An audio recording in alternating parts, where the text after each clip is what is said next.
The Harry Potter film series took well over $7 billion at the box office. So how did the stars spend their paychecks? I assume the ones with the Hogwarts logo on them.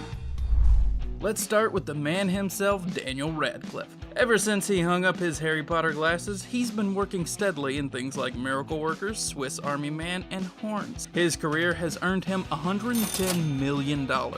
He also has no problem spending it. What Radcliffe loves to spend his money on the most is real estate. He purchased not one, not two, but 3 apartments in New York City. That includes a $5.6 million West Village apartment, a $4.9 million Soho apartment, and one on West 12th Street for $6.2 million. You would think that a movie star like Radcliffe would roll around in a brand new Lambo or a classic Ferrari. Well, think the opposite of that. Funnily enough, as far as cars go, he appears to be clueless. He drives around in a Fiat Grande Punto that only costs around $4,000, and that's if you get a bad deal. I don't know, maybe it flies or something? As far as the strange things go, Radcliffe is as quirky as a celebrity as you'd think he is. For instance, while everyone values a good night's sleep, not everyone is as prepared to drop big bucks on it as he is. When he was 22, he spent $17,000 on a new Savoir mattress. Funnily enough, this was still on the cheap side. This brand can go for over $100,000. Then there's his love of the arts. This all started when he saw his first art love, Mona D. Mary and Me by Jim Hodges. Funnily enough, they weren't going to sell it to him because he wasn't a prestigious collector. The artist, however, was a huge Harry Potter fan and insisted they sell it to him for an undisclosed amount. Radcliffe then famously dropped $2 million on a kaleidoscope painting. The butterfly painting by Damon Hirst caught Radcliffe's eye and became a favorite of his. I imagine he's still a little disappointed though every time he walks by one of these paintings and they don't talk to him. I know I am. Of course, you don't have to spend a ton of money to have a great time. Many celebrities have problems with the paparazzi, and Radcliffe has been no exception. People have been following him around everywhere, taking photos of anything they could. I'm Colin Creevy.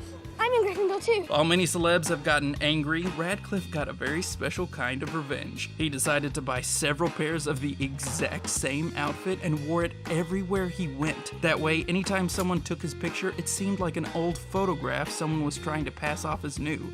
Thus, it was worthless. That's revenge on a budget. Fred and George would be so proud. Emma Watson may have started out as the lovable know-it-all Hermione Granger, but she's had quite the career since then. Roles in Beauty and the Beast, Little Women, and The Perks of Being a Wallflower have earned her $85 million. Her purchases are as classy as you'd expect. Her first big purchases with that Harry Potter money included a laptop, a holiday with her dad, and a $30,000 Prius. Since then, she's certainly upgraded her rides with a $95,000 armored Cadillac Escalade, a $71,000 Mercedes-Benz E-Class, and a $43,000 Audi S3. Then there's her home in the historic Islington section of Greater London. The 2,271 square foot home features 4 bedrooms and 2 bathrooms. It was purchased in 2016 for an estimated $3.3 million. The home has plenty of history too, as it used to be owned by the writer of 1984, George Orwell. Rumor has it the real reason she picked this home up, sight unseen, was because it promised to be paparazzi proof.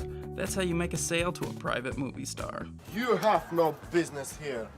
This tent is for champions. She's well known in the fashion world too, frequently seen wearing designer looks from the likes of Ralph Lauren or Louis Vuitton. Then there's jewelry, which she's known to splurge on. That includes a $9,000 pair of Karma El Khalil pyramid drop earrings and a $12,500 Karma El Khalil diamond trilogy ring. Beyond that, she's known for activism and donating to charity. This includes donating $1 million to a hotline for women in trouble. So she's a hero both on and off screen.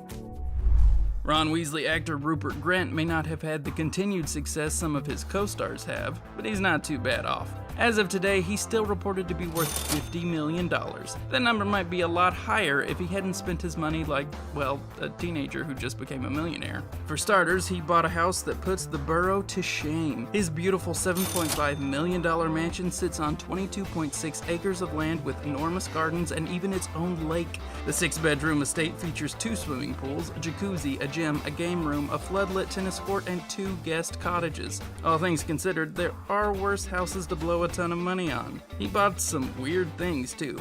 Apparently one of the most regrettable choices Grint made was to get a hovercraft. These water vehicles can go for up to $79,000. Judging from his apparent regret over buying one, I'm betting he didn't get his money's worth. Still, there's one purchase that he's become famous for. Grint may have spent his Weasley fortune on the cutest thing I've ever seen a celebrity throw money at. When he was in the middle of filming the Harry Potter series around the time of Goblet of Fire, Grint fulfilled a childhood ambition. He decided to become an ice cream man. He purchased a Bedford Mr. Whippy ice cream truck and started driving around to give kids free ice creams delivered by Ron Weasley himself. I don't know exactly how much he spent on it back then, but today that kind of truck goes for around $12,000 with a $35,000 franchise fee. All things considered, that's a small price to pay for a young millionaire to make his childhood dream come true.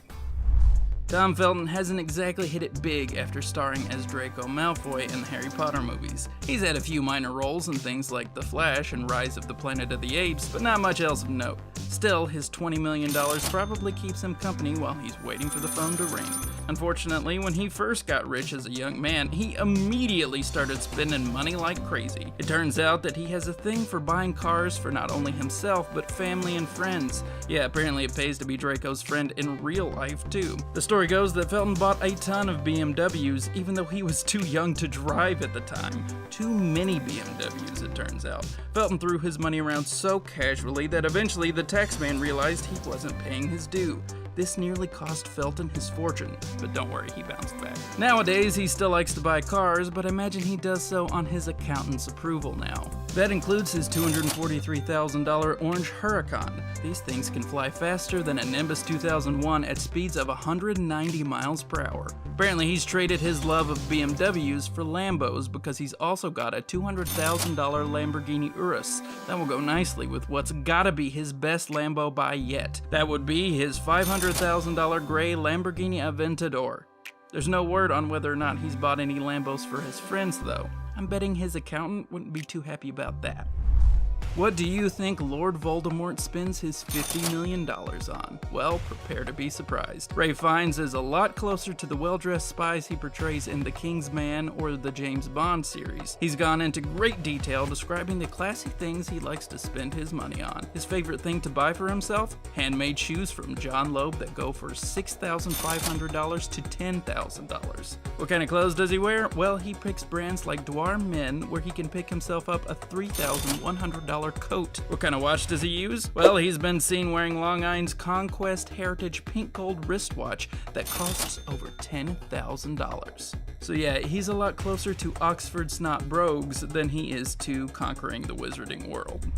Alan Rickman was a legend long before he put on that Severus Snape wig. He was legendary in films like Die Hard or Galaxy Quest. Despite his decades of success on both stage and screen, he will likely always be known for his work in the Harry Potter films. Unfortunately, he passed away long before the reunion special aired, but we can still look back on how he lived his life and spent his modest fortune. His decades as an actor earned him a reported $16 million. From 2006 until the end of his life, Rickman lived in a West Village apartment in New York City. It was an appropriately classy white apartment with hardwood floors, high ceilings, and plenty of natural light. The 925 square foot home had 1 bedroom and 1 bath, 12-foot ceilings, a walk-in shower, a compact kitchen, and a wood-burning fireplace. This place ended up selling for $1.7 million, hopefully to a Slytherin. Rickman drove as classily as he lived. He didn't have an enormous collection, but what he did drive made a statement, as you'd expect. He was most known for cruising around in a sleek $50,000 Maserati Ghibli S, though it looks like he may have used a driver instead of actually taking the wheel himself. Rumor has it that he actually failed his driver's test for driving too cautiously. That's just funny because you know if Snape was a driver, he would run all the reds. What he really loved to spend his money on will warm your heart. While Snape enjoyed nothing more than torturing students, Rickman was the opposite. His favorite way to spend money was to take co-stars and friends out to dinner in some of the nicest restaurants where he picked up the tab. Many people who worked with Rickman said that he would spend time mentoring younger actors on how to make it in Hollywood and on stage. Not only that, but he was apparently a terrible gossip as well. I don't know which of those I wish I could have been there for more. The Harry Potter brand has apparently earned more than $15 billion overall. Judging from the ratings from that reunion, I'd say another $15 bill is on the way.